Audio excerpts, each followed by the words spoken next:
15th Airborne Battalion of Army of the Republic of Vietnam and the young military officer. Graduated from the Vietnamese National Military Academy in DaLat by Nguyen Van Thanh, a war that the Army of the Republic of Vietnam has no right to win. Today is February 21, 2022.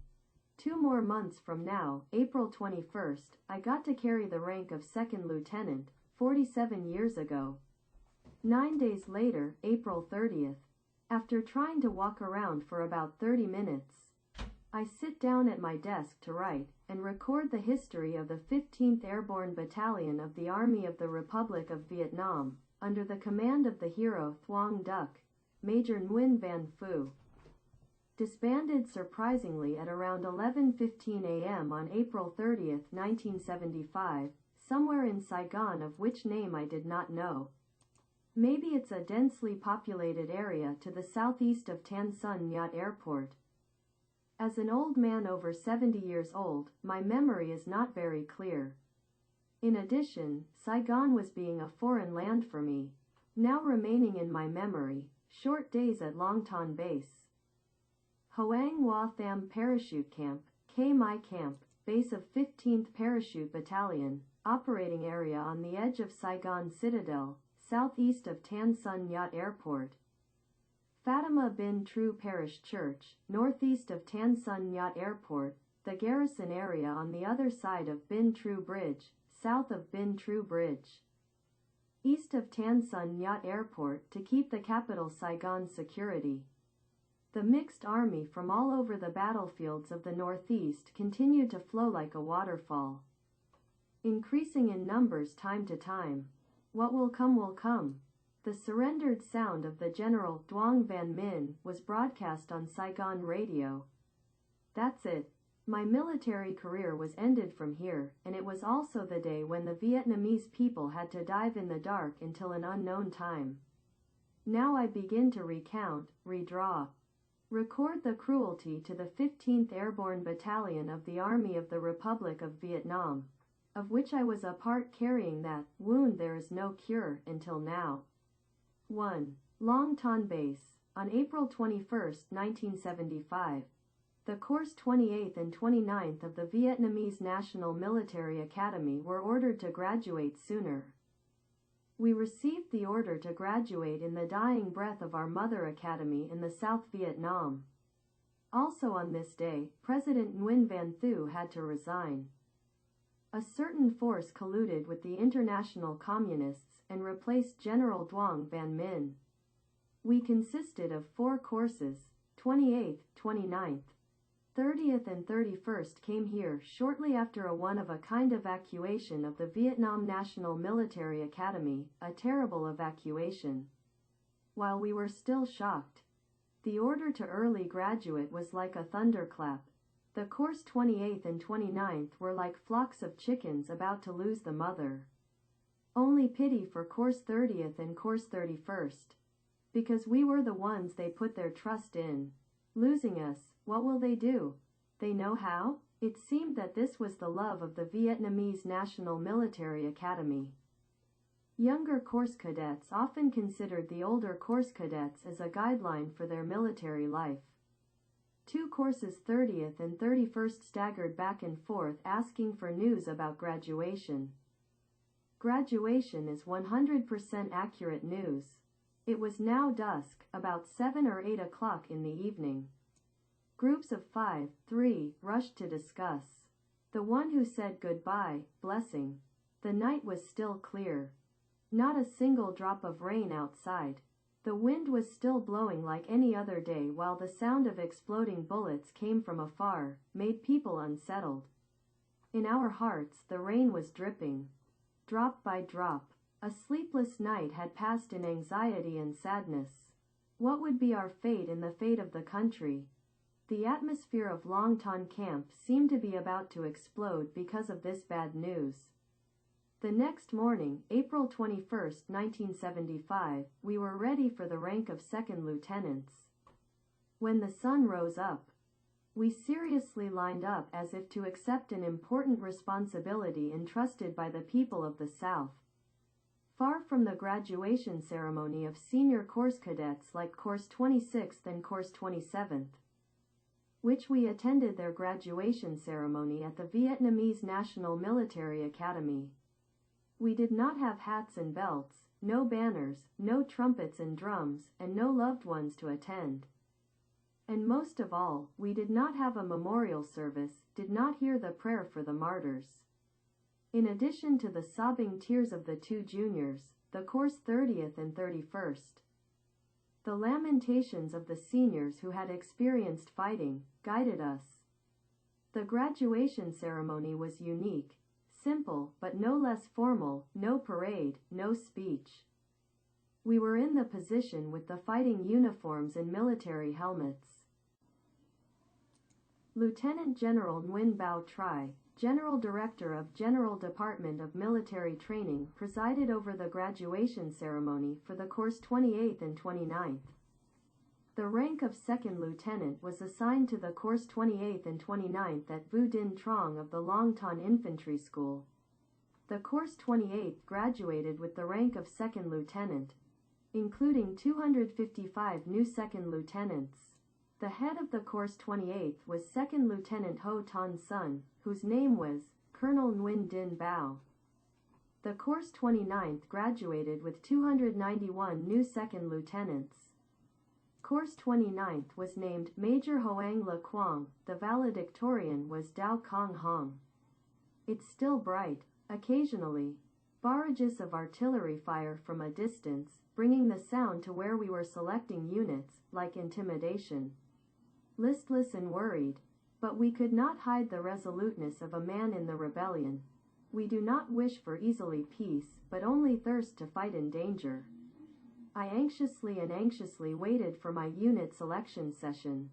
One person selected, then another selected, not knowing where my fate was. Because choosing a unit when graduating from military academy affects the entire military career of a young military officer of the Vietnam National Military Academy. My heart was like a fire for choosing the battlefield. Then my name was also pronounced clearly. I walked without confidence forward. My eyes lit up and my soul seemed to wake up. 2 parachute positions were still vacant. Immediately, I shouted, "Airborne Division! Airborne Division!" The loud sounds rang out as if to support my choice. So my life would be entrusted to the Airborne Division in the dying of the South Vietnam. Skydiving position, only one place left when I returned to my standing position. The sound of the next name calling sounded. The new second lieutenant excitedly shouted, "Airborne Division! Airborne Division! Airborne Division!" So there were no more Airborne Division positions left in the Course 28th.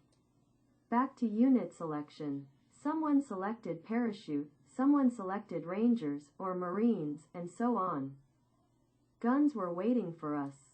While we were selecting units, out there, GMC cars were waiting for moths, ready to go to the front. The sun was risen above the head. The engine of the GMCs also started. 2. Hoang Hoa Tham Camp. On the afternoon of April 21, 1975, we were brought to Hoang Hoa Tham Camp with the despair of the Course 30th and 31st, and the longing of the eldest brother military officers. Meanwhile, other units were also received solemnly, but hurriedly, about their unit. On the GMC car, I didn't bother to look at anyone in my anxiety and shock. I did not remember anyone at that time. I understood that I was going to the real battlefield. An inevitable bloodshed, blood and blood would take place before my eyes in the near future. Death was certain, because the communists had overpowered Saigon. My mother, brothers and sister were also worried a lot. What I predicted was that they were on the run from Quy Nhon to the south. I did not know how they were in this life and death situation. The GMC car overcame all roads and street corners. People was busy going up and down as if they were worried. Preparing something great was about to happen to them. They waved goodbye as our car passed. Their eyes seemed to be sad, afraid, and happy and hopeful. The intersection of Bay Hin was quiet. scary silence. The gate of Hoang Hoa Tham Camp did not hide the seriousness of an area, was the battlefield that was about to happen in the next some days. So we went to Hoang Hoa Tham Camp, where our Course 28th came here to practice skydiving and was urgently called back by the Vietnamese National Military Academy last month. We were ordered by the parachute officer. You are allowed to relax today, April 21st, 1975. Tomorrow morning, April 22nd, 1975, you will fully assemble here, exactly at 8 a.m. And you will be sent to your unit, all young second lieutenants, like a caged bird.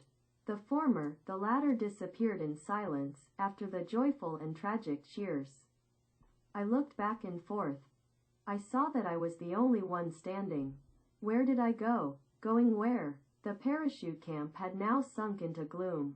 The first thing I did was finding my way to the market in the parachute family area, buying a parachute uniform and a red hat. So I suddenly became a parachute officer for a moment. How else? How to make busy to the end of the afternoon and tonight. I had always been lonely son, later in prison the same. I squirmed and whirled around, looked forward, looked backward. Perhaps the place where I was standing was the family quarters of the high-ranking parachute officers. The other side, around 70 or 80 meters, seemed to be the judo or taekwondo practice location. It was still light in the afternoon. The sound of transport planes, jets, and helicopters constantly were going up and down as if to support certain battlefields. Long Con or the battlefield on the outskirts of Saigon. My ears heard explosions tearing the sky, continuously sent from the northeast. My heart tightened. Some Air Force heroes died at the 22nd hour? Suddenly my eyes lit up with joy. From afar, Senior Nguyen Kai Hao, Course 27th, was cheerful, gladly walked towards me. I gleefully walked towards the elder, like meeting a loved one in a turmoil. Hao was overjoyed and shook my hand. Ton, are you a member of Airborne Division? I like meeting a brother, laughing. Yes, sir. I selected Airborne Division. Elder Hao, which battalion do you join? Do you know? I said, I don't know yet. I'll find out tomorrow. At 8 o'clock tomorrow morning. I asked about Hao's unit and got an answer, but until now I could not remember clearly. Even the last name of Hao I still did not remember. Hao and I were fortunately to meet each other at the Vietnamese National Military Academy in the situation of people, the lonely sons being far from home. Hao, a little thin but not very tall.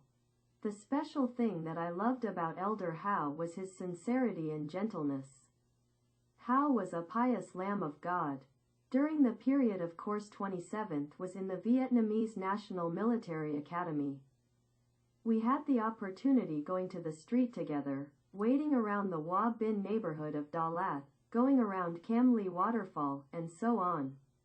2 young cadets away from home, solitary, found each other in the love of the Vietnamese National Military Academy.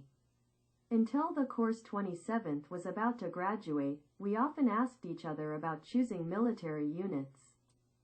And we promised each other that we would meet at Hoang Hoa Tham Camp. Today, we have fulfilled our promise. But seeing him here, what would happen tomorrow? The country was in trouble. The enemy was raiding everywhere, while our troops had no ammunition left. The U.S. government had long since cut off aid. How did we fight against the enemies? I braced myself for the most tragic situation. Having enough ammo was fine. No more ammo was also good.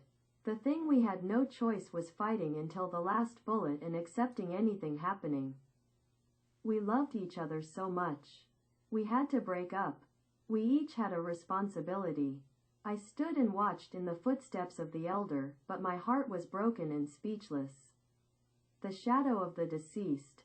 I silently prayed, may God and Buddha protect us both from this war. After 47 years, I tried to find that lovely man again. But no news at all. Wishing you and your family were in peace. And all the best." The shadow of the man disappeared on the other side of the road. I still stood. I stood as sun-grown. My legs couldn't move. Hoang Hoa Tham camp was covered with a layer of colorless clouds. And then, I started walking. Where to go? How to end tonight?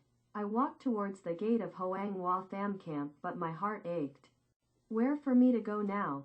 Tonight? And then tomorrow? I had reached the gate of Hoang Hoa Tham.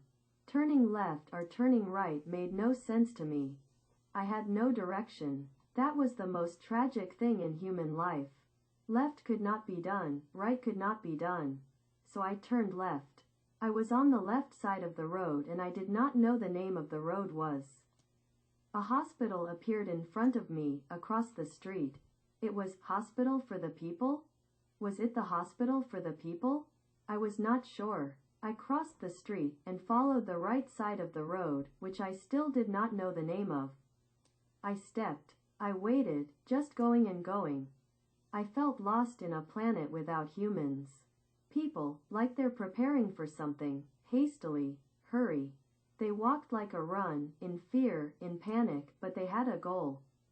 Me? I walked leisurely, as if everything happening around me didn't affect me at all, even though the sky was full of landslides.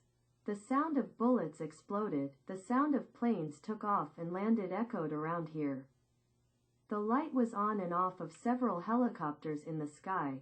The northeast flashed, followed by angry rounds of bullets that seemed to vent their anger at someone on the battlefield. In front of me, the night light dimmed, shone red and blue like to turn off at any time. A gentle breeze passed by and made me shiver. I, the young military officer, had just graduated from Military Academy less than a week ago. We were young military officers who graduated sooner than normal from the Vietnamese National Military Academy, at a time when the country was in danger. We had no battlefield experience at all, but after all, the Vietnam National Military Academy taught us all 3 military seasons. I thought the 3 military seasons that we studied at the Vietnamese National Military Academy were more than enough because the school didn't need to teach us anything more, especially military. As long as we really fought against the enemy many times, the battlefield would teach us valuable lessons, and we had the ability to learn quickly. I kept walking like that for a while, and I did not know what time was it now? To me now, it seemed the time clock was no longer spinning. I turned around and walked back towards the Hoang Hoa Tham camp. So I walked like a ghost on the road, walked away gracefully and slowly. I did not know when I crossed the intersection of Bay Hien. In front of me, to the right, is a hospital, Republic General Hospital, about 50 or 70 meters from the road. I did not know if my memory was correct or not. I sat down by the side of the road. I had no place to go, no home to go back to. I was helpless and lost in the South Vietnam's capital, Saigon, which I was supposed to protect in the next few days. Light also began to appear in the distance. Who knew? Last night was a terrible night. They destroyed each other's in the northeast battlefield, causing harm to many people. War, power, it's absurd and cruel. I stood up with my arms and went back to Hoang Hoa Tham camp. So I spent a sleepless night on the roadside. At exactly 8 a.m. the next day, April 22, 1975, all the new second lieutenants of the Corps 28th and 29th, Selected Airborne Division, was at the presence in front of the airborne officer yesterday. During the roll call, he noticed a number of absences. Who? How dare you dare to do late thing like this? Already having fun and goodbye. Enemies were everywhere. The country was on the way down. Why? While we were gathering and taking attendance, the Jeeps and GMCs were waiting with their engines on. 10H, and I was assigned to a Jeep about 50 meters from us. The airborne sergeant major raised his hand to greet the two of us, and said, 2 second lieutenants to get in the car. I will take you back to our unit." The jeep rolled, taking the two of us out of the Hoang Hoa Tham camp, in the silence, breath-holding atmosphere of the new military officers still standing. We passed every roadblock. People was worried and disappointed. They worried, was the Tet offensive recurring or not? To our left was an accident. There were a few Red Cross staff who took care of and treated the victim. I thought maybe the victim, who was a young man about 16, 17 years old, lost his life because of his bleeding too much. The jeep turned right and then stopped. I did not understand where was this place, and in which location of Saigon. 3. My camp, Cho Lan. On the morning of April 22, 1975, Airborne Sergeant Major took us into a house on the left. The house was massive, seemed a bit old, and was sinking into a tense atmosphere. The Sergeant Major took us to see a major. Later I learned his name was Nguyen Van Thanh. Major Battalion Commander of the 15th Airborne Battalion, the hero Thuong Duc. I turned towards him and saluted with dignity. "I, 2nd Lieutenant Nguyen Van Thanh, report to Major." He waved his hand. "Okay." With a serious face, he didn't say another word. Tan H also presented like me. He stood up and said to the Sergeant Major, "Take care of these 2 second lieutenants kindly. Get ready for me 2 hours later."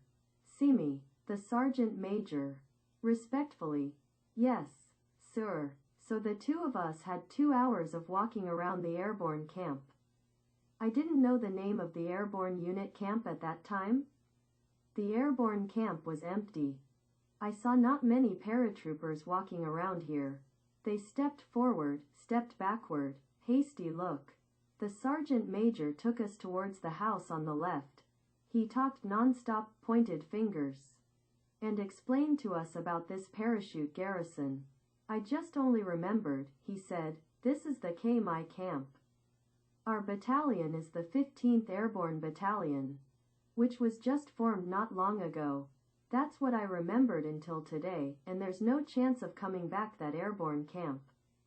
Tan H and I looked at each other and didn't say a word to each other. Sergeant Major kept talking. His hands waved and waved, explaining all sorts of things. From time to time, he looked at us, as if secretly asking, "Do you 2 second lieutenants want to ask anything?" We looked at him. No questions at all. Then he took us to the barracks on the right. He explained a lot. But we didn't pay attention. In front of me were guns, ammo, equipment, military equipment, and food. So Tan H and I were equipped like a real paratrooper. We received M16, helmet, 3-pointed rope, 1 level of ammunition, 10-round grenades, and so on. That's all I remembered, until today. I never had the chance to see that Sergeant Major again. He was the one who had a lot of experience in the battlefield and sweated blood and blood for the South Vietnam. We returned to meet the leader of the 15th Airborne Battalion.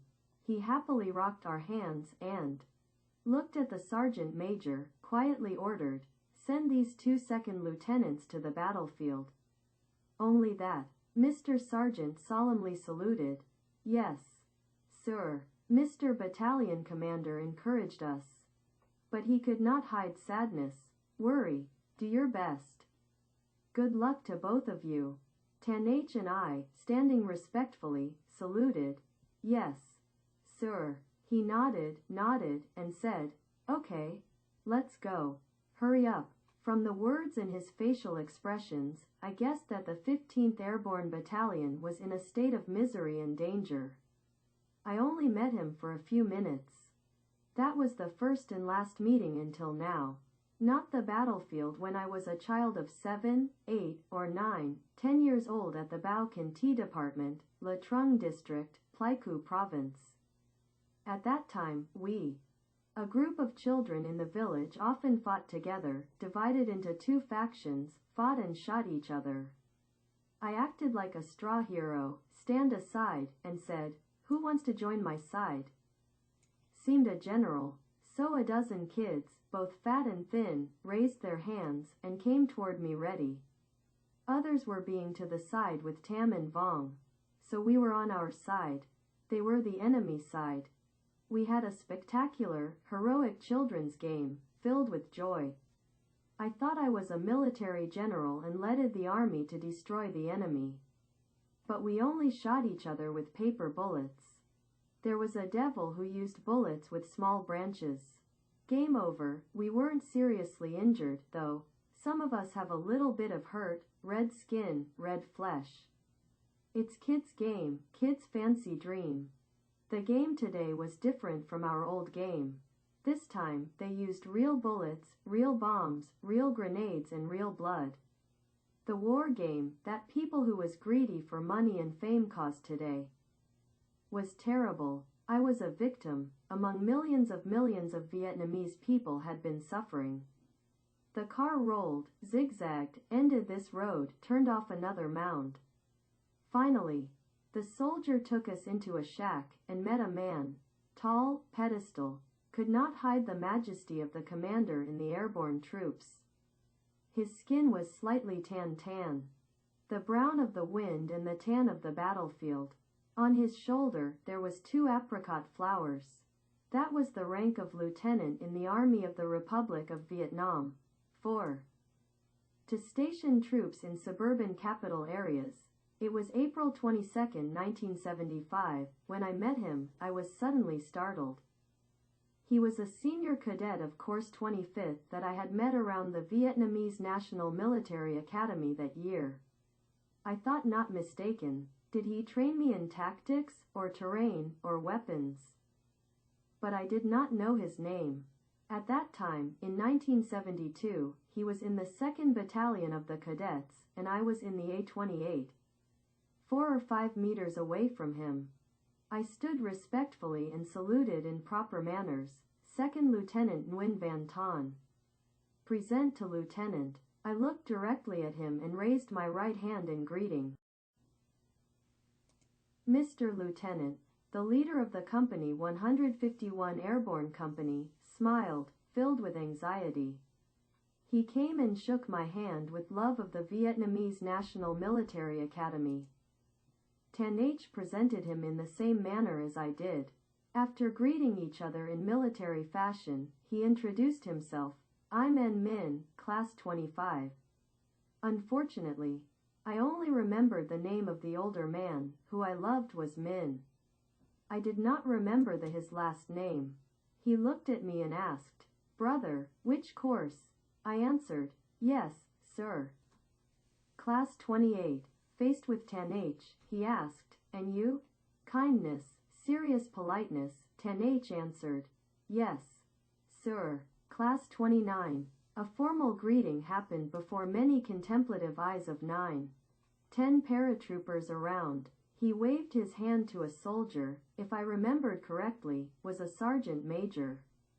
The soldier came over to greet him, and asked, "What do 15 want me to do?" I was surprised by this address, as soldiers often called their direct commander, teacher. Later, I found out that the airborne soldiers in the 151st Company under his command all called him 15. This calling was really not good for me. I preferred to call him elder than 15. 9 Trong. These 2 words, these 2 sounds were something sacred to officers from our military academy. The sergeant major brought 2 maps. So 15, Chief Min, gave me 1 card and Tan H 1 card. He told Tan H, "Stay here, look around. Wait for me," and turned to me. He said politely, "Brother Tan followed me." I said, "Yes, sir," so I followed him. And that's when I left Tan H until today, my cute little brother, Course 29. He walked in front of me and I followed him, not saying a word to each other. We walked on the rough dirt road. This dirt road went through a neighborhood, about 10 houses. Moments later, in front of me was a group of paratroopers, perhaps a platoon, less than 30 people. From afar, The paratroopers cheered and shouted, "New teacher! New teacher! DaLat officer! DaLat officer! New teacher! New teacher! DaLat officer! DaLat officer!" When we got there, they were silent and raised their hands in a greeting. "Hi 15. Hi teacher. Hi 15. Hello teacher," respectfully, but unable to hide the cheerful DaLat officer. These words. I had a feeling of immortal in the hearts of the people of the South Vietnam, especially in the hearts of soldiers, whose directed commander was an officer. Graduated from the Vietnamese National Military Academy during my later wandering period. Did not know when these words would be lost. Maybe these words never died. Immortal. Mr. Min shook my hand with solemn face. "This platoon is yours. Come on. Good luck." He turned and left in the direction of the company headquarters. I stayed with the paratroopers, who were not afraid of enemies. Standing in front of the thick, misty soldiers, full of combat experience, I had no anxiety, fear, or panic. I was confident in my abilities, though I did not have any battlefield experience at all. In terms of literature, I had the ability to be their leader. In terms of martial arts, I also had the ability to be their leader. Then, in front of them, what did I have to worry about and not be confident about? Now, I would like to say something to the Vietnamese National Military Academy. Thank you. Thank you. The Vietnamese National Military Academy. The Vietnamese National Military Academy trained me for nearly 3 years and 4 months.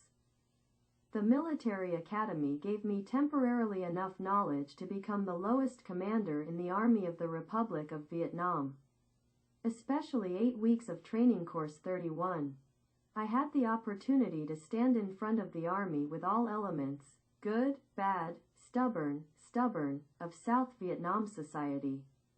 Now it's time to use what I've learned from high school and the Vietnamese National Military Academy. I ordered the platoon to be assembled, except for the soldiers on guard duty. Immediately, all the fun, laughter, joy, and noise suddenly felt silent. I looked at my squad of paratroopers, and I said sternly, "Here, who was the vice platoon?" The whole noisy bunch. "Yes, sir." There was no vice platoon. "Yes, sir." There was no vice platoon. There were a few soldiers who kept repeating the same thing over and over. I waved my hand, and they were all silent. I became their teacher naturally, without question. I asked, "Who's the team leader, here?" The 3 soldiers raised their hands and said, "Yes, Mr. Teacher, 1 sergeant major, and 2 first sergeant."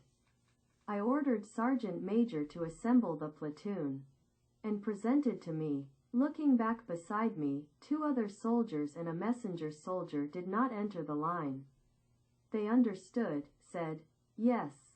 The 2 of us were light soldiers. I was the messenger soldier. So the 2 light soldiers and the messenger soldier were not in one of the other 3 teams. From here, the 2 light soldiers were my 2 arms. One was on the left and one was on the right. They did what my mother used to do, once I was with her. I still remembered that year, when I came back home to visit my mother for the first time. I had on the summer uniform of the Vietnamese National Military Academy. My mother did not need to know military etiquette or I was wearing anything.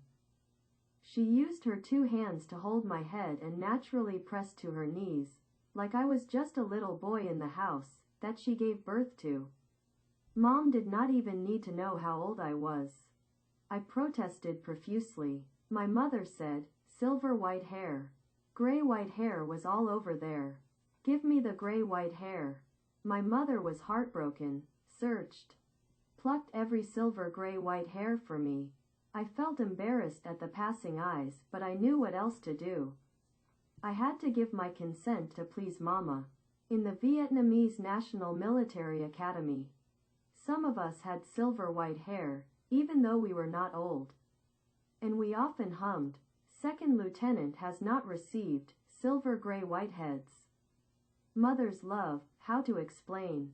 Food, clothes, pajamas. Heavy things, and so on, especially the safety around me, now, belonged to these two light soldiers. And my ears, eyes, mouth, and tongue were in the young messenger soldier's hand, sober, discreetly, carrying the transmitter by my side all time. We became a quartet from time to time, which meant that, no matter where I was, there were definitely 3 of them by my side, except for special cases.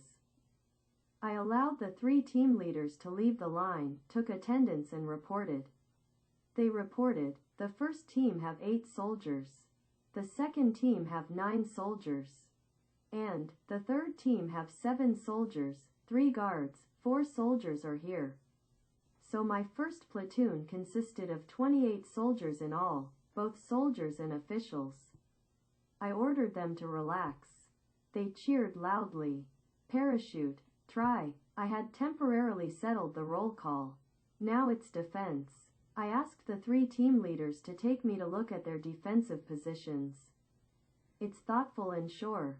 And this was where I looked around and observed the position of my first platoon. A soldier brought an elderly couple to see me. They were the owners of this house. We stationed at their front yard and back garden. The polite old man said, "Hello, Second Lieutenant. We leave, now. This is our house. It's not safe here. There's little food and water in the house are free. Please, Second Lieutenant and your soldiers are welcome." Good luck to the second lieutenant and the soldiers. Having fun and luck, he said nervously and hopeless. The grandparents bowed to us once more and left their beloved home. Tears welled up, anxious, concerned, in utter despair. Moments later, they disappeared beyond the shack, ramshackle. The location of the 151st Airborne Company was a small hamlet. My first platoon was at the outermost. In other words, we were at the edge of the village. Before me, from 9 a.m. to 3 p.m., there was a dry, harvested field. The field was dry. The field had no water. 60 or 80 or 100 meters away from us were fields of fields, interconnected to other villages. In front, 2 light infantrymen took me to a large battle hole about 30 meters from the edge of the village, gently said, "Teacher, this hole belongs to you. We are here." They showed me 2 battle holes next to me, about 3 meters away from me. One was on the left and the other was on the right. I looked at the battle hole, which they had dug for me since I did not know. My battle hole was bigger than theirs. They explained, "This battle hole is for you," and the guy, the messenger soldier. Unfortunately, I could not remember the names of these 3 close, heroic airborne soldiers. Everything was arranged in the unit and the security was fine, but there were many whispers and rumors. 5 or 7 paratroopers spoke from afar, "Teacher, could you teach us Taekwondo?" Then the whole crowd gathered in front of me. I went from one surprise to another. In the Army of the Republic of Vietnam, was there such a kind, diligent, and cute soldiers? I looked at them, from one to another, throbbed with joy. I asked each word slowly, "Do you want me to teach you Taekwondo?" Same series of answers. "Yes, sir. Yes, sir." The soldier was thin and thin, commissioned. This was probably the clever guy of the first platoon, approaching, 2 meters away from me, solemnly said, "Mr. 15 often teach us Taekwondo." "Teacher, teach us, teacher." A plea, a prayer came to me at this moment. The time when we prepared for a landslide battle. I looked at them, spoke slowly, that was to ask. But my heart had an indescribable joy. Now or what? Yes, yes, yes. The sound resounded as if to tear the enemy's heart, howling for me. Because I studied Taekwondo at the Vietnamese National Military Academy, if I studied Judo, it would be difficult to talk to the soldiers. Right in this situation, at this point, I would like to say a few words of thanks to my beloved elder, Mr. Min, Course 25. Thank you, sir. You had worked hard to create a mighty and powerful platoon, which I inherited. I silently told myself that I would support you to train our soldiers diligently, so that they would have a chance to survive in close combat in the future. But that wish never came true. So they all gathered together and waited. I asked 2 sergeants, "How is the security?" "Yes, sir. You can rest assured. We are always careful. You do not have to worry." I let my soldiers practicing a little easier than the cadets of Course 31st. 20 minutes later, I gave them a breather, but they didn't seem satisfied. Everyone was a bit tired. I said solemnly, "I know you guys want to keep practicing, but we need to save our strength for when we need to." A group of young men, not the same father, not the same mother, not of the same religion, not having the same interests, not from the same village, they only had the same one thing. It was the same color red hat.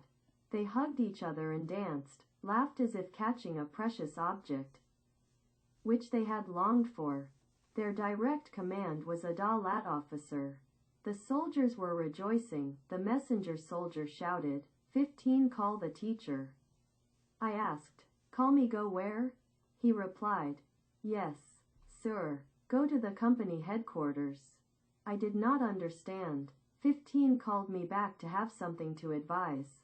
Slightly nervous, I walked away. 2 light soldiers followed me closely. I turned around and said, "What are you 2 following me for?" Both answered affirmatively. "Yes. We have the duty to protect you." I had no other way.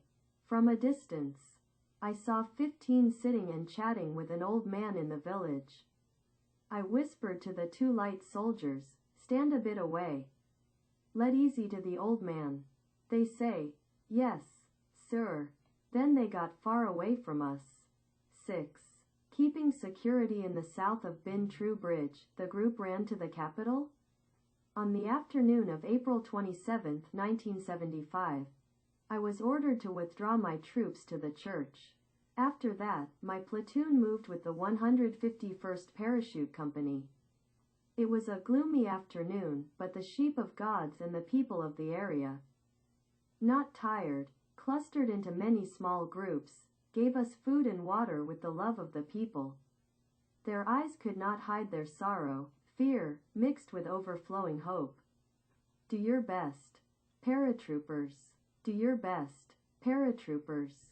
Their mouths wept, their eyes were teary. Every tear poured out from the gentle heart of the sincere Southern people.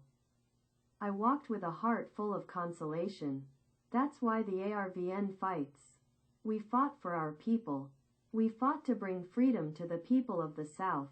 Taking a look at all the battles. When war broke out anywhere, people always ran towards the National Army, ARVN, to seek cover, ambulance and help. ARVN, an army, one hand fought the enemy, one hand saved the people. The first platoon moved, in a row, on the right side of the road. I moved on their left. Sometime, I was near the front of the line. Sometime, I was near the end of the line. Every time I was near a soldier, I met eyes that looked at me as if for being protected. The eyes could not be described in words. My eyes, my gestures, my countenance, and my confidence were their hope. They gave their lives to a young soldier military officer who had just eaten a few days of Parachute's meal. I said to myself, "You guys have trusted the right people. Don't worry." I did not know how long it took. We arrived at a neighbor's house, along both sides of the road. There were some 2-story houses, some 3-story houses. Occasionally, a few rays of the eye peeked out from the window, same anxiety. The road became quiet, suffocating. A few houses were ramshackle, wooden walls, holes, damaged. My feeling was not good. I extended my left hand towards the last team soldiers and waved it from where they were across the street, saying, 2 rows. Immediately my platoon had a two-row formation, ready to fight. I had a feeling that the 151st Company was collecting troops, retreating, withdrawing, or withdrawing. The faces of my soldiers were no more innocent, like in the past days, but could not hide the pride of the paratroopers. I started to turn right. In front is a reinforced concrete bridge, now I know the name, Binh Tru Bridge. The water was still flowing gently under the bridge as usual, but it looked annoyed as our army marched past.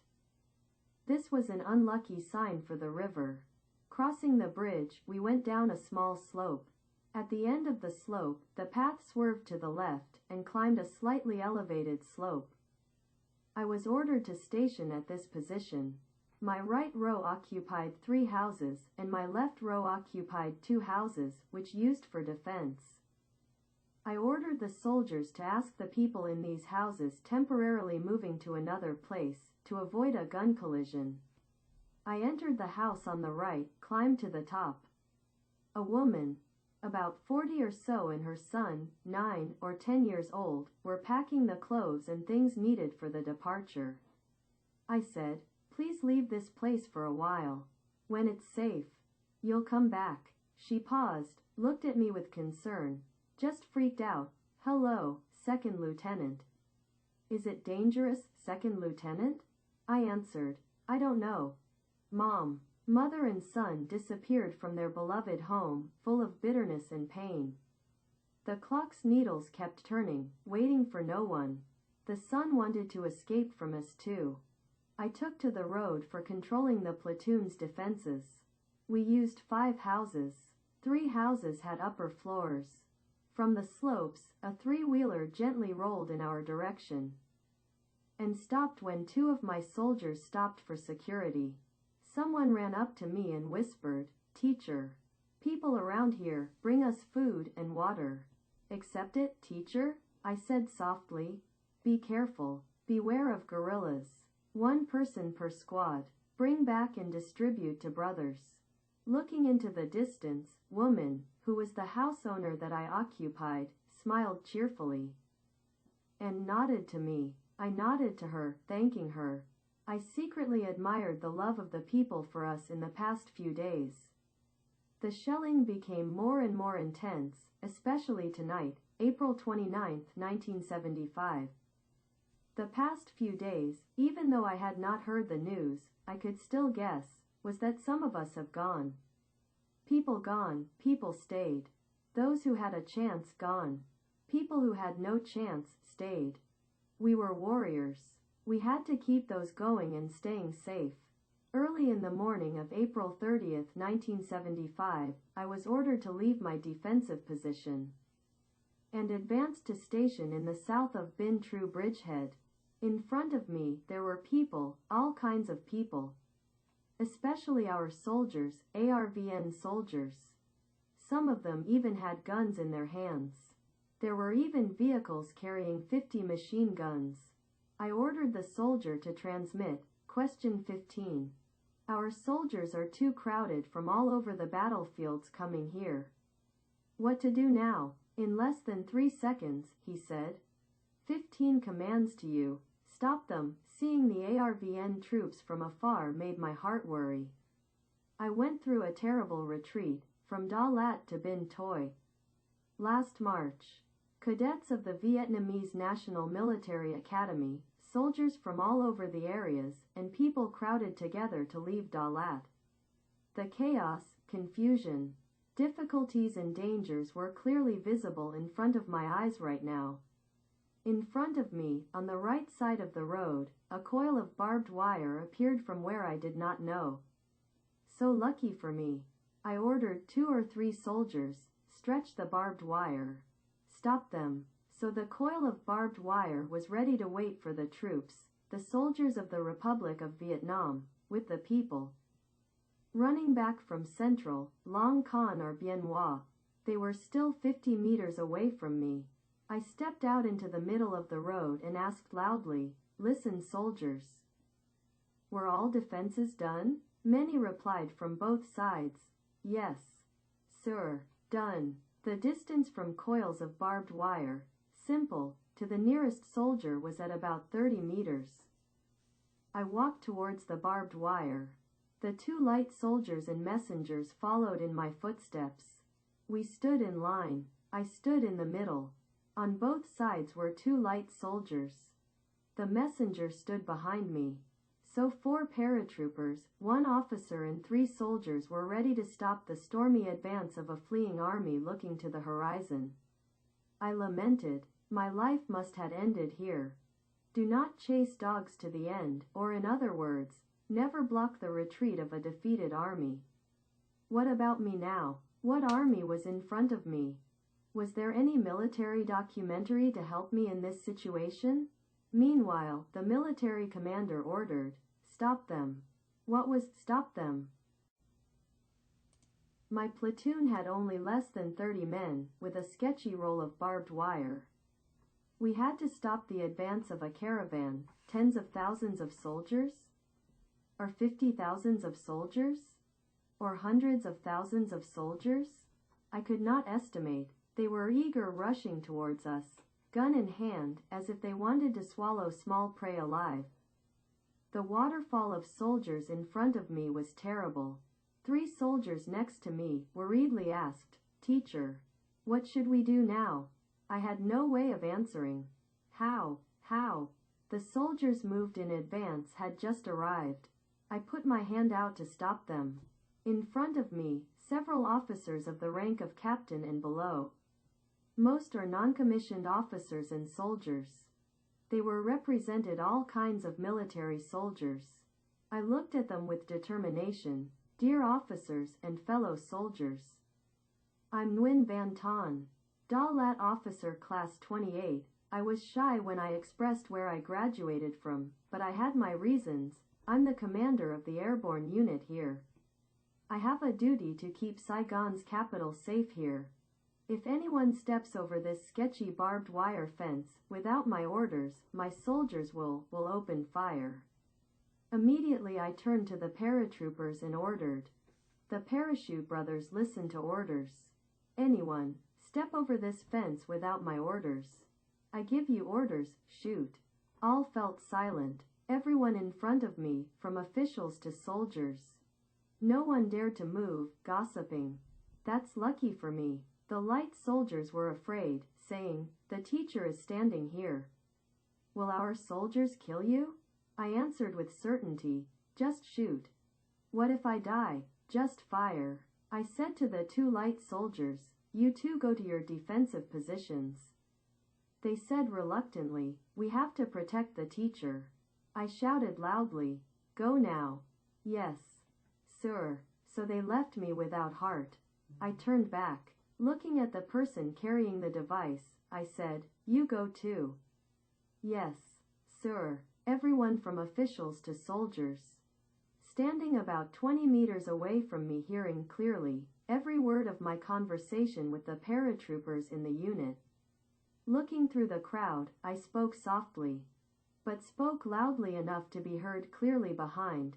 "May the officers and soldiers rest in peace. Our unit leader will handle your entry into the center of Saigon well. Because there is already a number of guerrillas, and the communists mingled among us. Please be on your guard." The crowd was relieved, and understood the importance of their need to stop. I looked at the lieutenant, the commander of the GMC on the right, 20 meters away from me, politely asked for permission. "Please, Lieutenant, point the machine gun to the rear. If necessary, we can fight against the enemies in time." The lieutenant ordered the gunner to do as I asked. Everything went smoothly. I breathed a sigh of relief. My breath was not finished. From the left side came a hasty, weary voice, "Mr. Thanh." "I am, class 26. A clustered head came from the left, beyond the barbed wire. I was surprised. Hello, Elder." I raised my right hand. "Hello, Mr. Special Forces Lieutenant." He was my senior of the 26th class, whom I met on the field of the Vietnamese National Military Academy that year. "Hello, But my heart did not know what to do, because when he called my name, which meant he wanted permission to go through my barrier, I did not understand why. I blurted out asking him, "Do you want to join our parachute unit and keep the security at this location?" I got a blunt answer, "Want? Why don't I want to?" I approached him and asked, "Why is the elder in such a mess?" He shook his head and said, "My unit fought until ran out of ammunition, and there was no supply. So, we had to escape by ourselves." We weren't done greetings, but in succession, several sounds sounded familiar. "Mr. Tan. I'm class 24. Mr. Tan. He is class 23. Mr. Tan. I'm class 27. Senior. I'm 30. In all, there were more than 10 military officers graduated from the Vietnamese National Military Academy. I repeated the question I asked the 26th class in a loud voice, so that all who stood before me may hear clearly. I asked the elders, and I turned my face to the 30th cadet, "Do you all want to join my parachute unit here?" They replied in unison, "Yes, yes, yes." I said aloud, "All you stand separately on this side." I pointed to the leftmost side, the other side of the fence. So the military officers graduated from the Vietnamese National Military Academy, from old to young, gathered to one side. I turned back looking for the messenger soldier. What a surprise! My messenger did not leave me half a step, since I ordered him to take his defensive position. "You asked 15. There are more than 10 officers from DaLat here, who want to join our airborne unit. Does he want to accept them?" A sound came from the mouthpiece, coming out so clearly that everyone could hear it. "Yes. Bring them in here." This was when I exhaled softly. I said, "Dear officers and soldiers, my unit leader wants to receive these DaLat officers and integrate them into our airborne unit, here. Please rest assured. Stay in place." At this point, I would like to thank the patience of my officers and soldiers of that day. By your understanding that we avoided an unnecessary bloodshed, our troops shot our own. I had to follow the military orders. My soldiers had to follow the military orders. And all of us also had to follow military orders. And because of the military orders that our blood was shed and our heads falled. At about 11:15 a.m., the messenger soldier whispered into my ear, "Teacher, 15 orders. Go," meant retreat in the direction of the company. I immediately moved to the distance, stood in the middle of the road, facing to the left, in the direction of our retreat. From the south of Bin True Bridge to the south, ordered, "Soldiers, listen, all the soldiers are in front of me. Immediately go to the right." So I had moved my troops to the right. Ready to move, I went to the end of the barbed wire and pulled it to one side.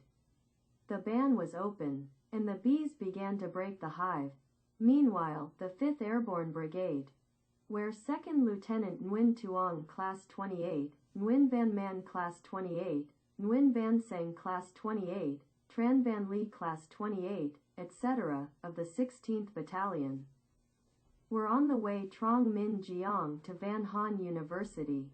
Looked at their bravado. A line along the right side of the road, we followed in the footsteps of the 151st Company. We climbed up the small slope and moved straight. Sweat soaked my bra underneath, but I didn't feel tired. The fatigue I feel was, why did we have to retreat? I looked around for unusual stationing orders. In front of me, on the right, there were buildings of 4, or 5, or 7 floors, etc. And, in front of me, there was an open field, half the size of a stadium. The paratroopers gathered in great numbers. They gathered in large groups, in small groups. I did not understand which unit they belonged to. Now I can guess. They might be the 15th Parachute Battalion, because we're in the 15th Parachute Battalion. And this was our collection position. Suddenly we heard a ruckus, over and over again, from loudspeakers. Clearly, Duong Van Min's words surrendered. I, General Nguyen Van Thanh, President of the Saigon government, call on the ARVN to lay down its weapons and surrender unconditionally to the Liberation Army of South Vietnam. I declare the Saigon government from central to local levels must be completely disbanded. From the central to local levels, it must be handed over to the Provisional Revolutionary Government of Southern Vietnam. At that time, the sun was already high. It was beautiful sunny day today and good climate. Sweat drenched my body, but why did I feel cold from head to toe, from foot to hand? My limbs could no longer move, numb. Was this a military order? It's correct. This was the military order. Surrender order. I was a young man. The age just past 20. How did I accept this military order? Swearing, cursing, followed, echoing a corner of the sky, like the earth shaking. The sea collapsing. What was the meaning of God defeats evil? Two light soldiers whispered in my ear, "What should we do now?" Sir, look at the two close soldiers. My eyes were bloodshot, red, and didn't answer. Some of my soldiers shouted, along with the sound of gunfire from far away, 50 or 70 yards from us. "Looks like they want to commit suicide, sir." Suicidal. These sounds just crossed my mind, but I suddenly woke up. I regained my composure, sternly said, "Soldiers of the 1st Platoon, gathered here." Yes, the sound echoed in the bitter, choking sound. The 1st Platoon soldiers came close to me. I saw some other paratroopers, behind my soldiers, walking back and forth in anger, bewildered like a snake without its head. "Maybe they're from the 151st Parachute Company," I said out loud for them to hear. "The parachute soldiers from other side. Come here." The parachute soldiers from other side. "Come here." I pointed at them, as if ordering. My soldiers continued to breathe. "Come here. You guys, over here. You guys." Then another large number of paratroopers drew near me. The mighty paratroopers, over 100 men, formed an arc in front of me. I looked at them. I glanced over most of them. They were strong, indomitable eyes. Now they knew small tears. "How? Mister? How? Second Lieutenant? How? Mister? How? Second Lieutenant?" The sounds of begging for help, sending faith were not very big, but resounding until today, April 30th, 2022, or beyond. I gestured them to be quiet. I said slowly, word by word, "I know you guys are not satisfied. You are resentful, angry. You guys are suffering, desperate. You guys are regretting, not orange. And no give up because you're paratroopers. I'm like you. I'm an officer from DaLat. My wish is to die while wearing this parachute suit." I put my finger and pointed at my military uniform, taking a look at them. I saw the frenzied firelight seem to have waned somewhat. I continued. "My final responsibility, the smallest level of command in the ARVN, is to ask you." I stopped talking and looked at them. The cute eyes sent towards me, as if saying, "Yes. We listen." I continued. "Now, I ask you." They tried to listen. I continued. "Now." I talked slowly. "You guys take the bullets out of the barrel. Carefully put it on the ground. In one place, behind you." I pointed my hand towards their backs. The sound of bullets, expertly removed from the barrel, resounding with regret. I gave my M16 and ammo to the light soldier. After giving up the gun, our inseparables, indomitable paratroopers, they approached me again and waited. I emphasized every word. "Each one of you. Please try to return to your family." Their tanned faces of the battlefield, beginning to mix with the color of tears, I continued. "A few of you, a little older than me. The rest, younger than me. You guys are very young. Let's go home. Go back to your parents, brothers. Go back to your relatives. They are waiting for you every day, every hour. Get married. have children, create the next generation. I stopped talking and looked at them. What about you, sir? What about you? Second lieutenant? What about you, sir? What about you? Second lieutenant? I looked at them and couldn't hide my feelings of separation. I replied desperately, I will find General Nguyen Van Thanh. Immediately they were noisy again. As noisy as going out. Go to the cinema. Let me go with you. Sir, let me come with you. Second lieutenant. I shook my head resolutely. No. I can't bring you guys with me. Listen to me. Go home. Go home. Go home. The airborne soldiers, my heroism, seemed to understand the importance of life. They began to back away. Their heads down, tears welling up in their eyes. They looked at me one last time and slowly turned their backs. I waved my hand apologetically. The two light soldiers and the messenger brother stood still. Teacher, let 3 of us follow you. I advise. Enough. Listen to me. One by one, each parachute soldier one after another left the suffering land. They were lost in bitterness, choking. Looking around, I was the only one standing. I said to myself, like goodbye. A farewell without an appointment. Sorry. I can't teach you what you want to learn. Bye-bye, my paratroopers, my nameless heroic. I was the last to leave this place. A place deeply imprinted for changing my life. Guns, bullets, helmets, battle gear, machinery were lying around, waving cloth everywhere, along with other items, creating a dreary situation for the country for thousands of years. My body was still moving, but my soul was numb. I thought I was wandering in some hell in my country. My heart raced. My heart was lost. My soul was dead.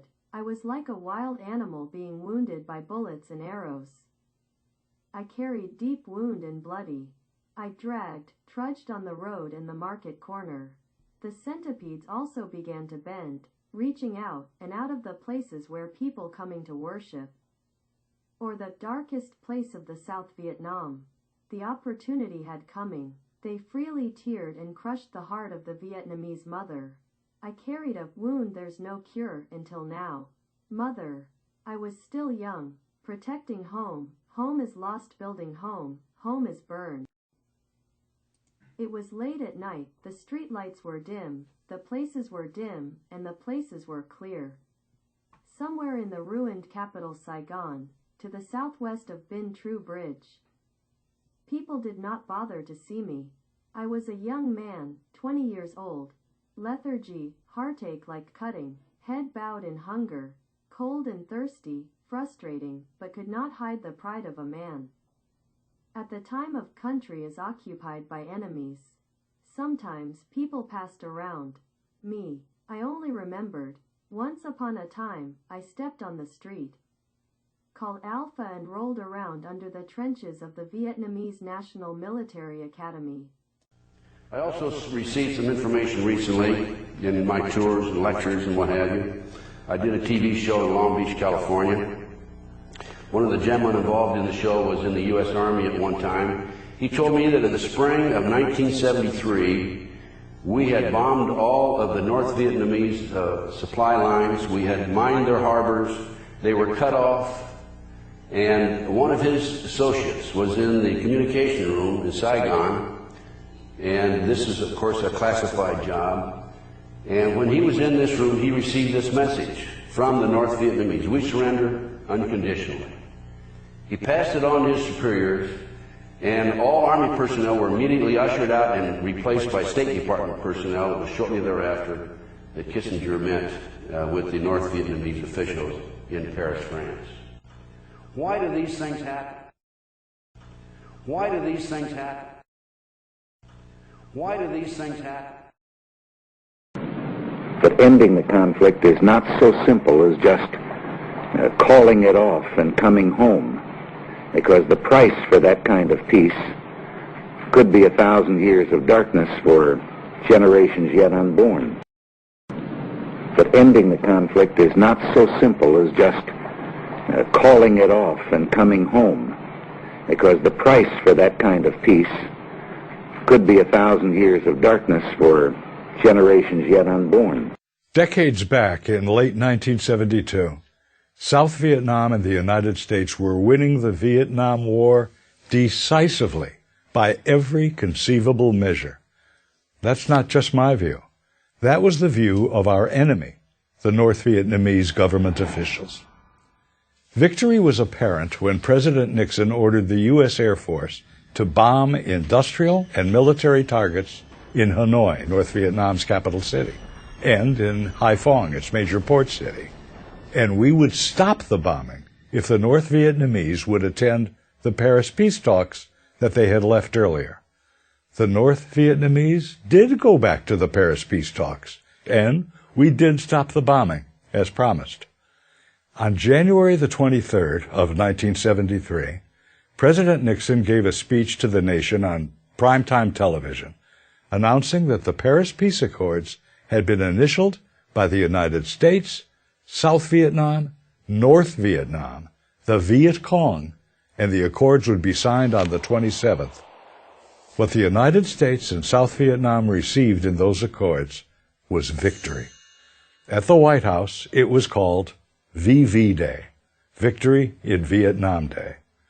The U.S. backed up that victory with a simple pledge within the Paris Peace Accords, saying should the South require any military hardware to defend itself against any North Vietnam aggression, we would provide replacement aid to the South on a piece-by-piece, one-to-one replacement, meaning a bullet for a bullet, a helicopter for a helicopter. For all things lost, replacement.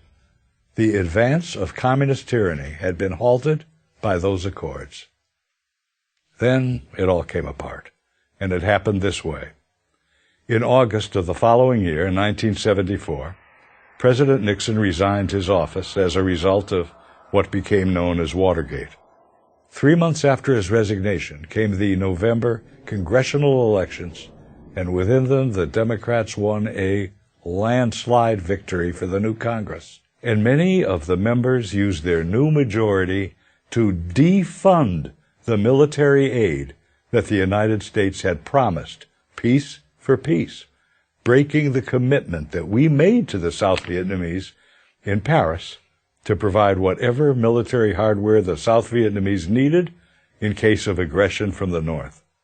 Put simply and accurately, a majority of Democrats of the 94th Congress did not keep the word of the United States.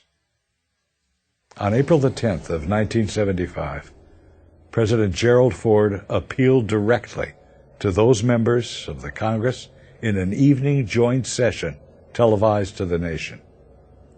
In that speech, he literally begged the Congress to keep the word of the United States. But as President Ford delivered his speech, many of the members of the Congress walked out of the chamber. Many of them had an investment in America's failure in Vietnam. They had participated in demonstrations against the war for many years, and they wouldn't give the aid. On April the 30th, South Vietnam surrendered, and re-education camps were constructed, and the phenomenon of the boat people began. If the South Vietnamese had received the arms that the United States promised, would the result have been different? It already had been different. The North Vietnamese leaders admitted that they were testing the new president, Gerald Ford, and they took one village after another, then cities, then provinces, and our only response was to go back on our word. The U.S. did not resupply the South Vietnamese as we had promised. It was then that the North Vietnamese knew they were on the road to South Vietnam's capital city, Saigon, that would soon be renamed Ho Chi Minh City. Former Arkansas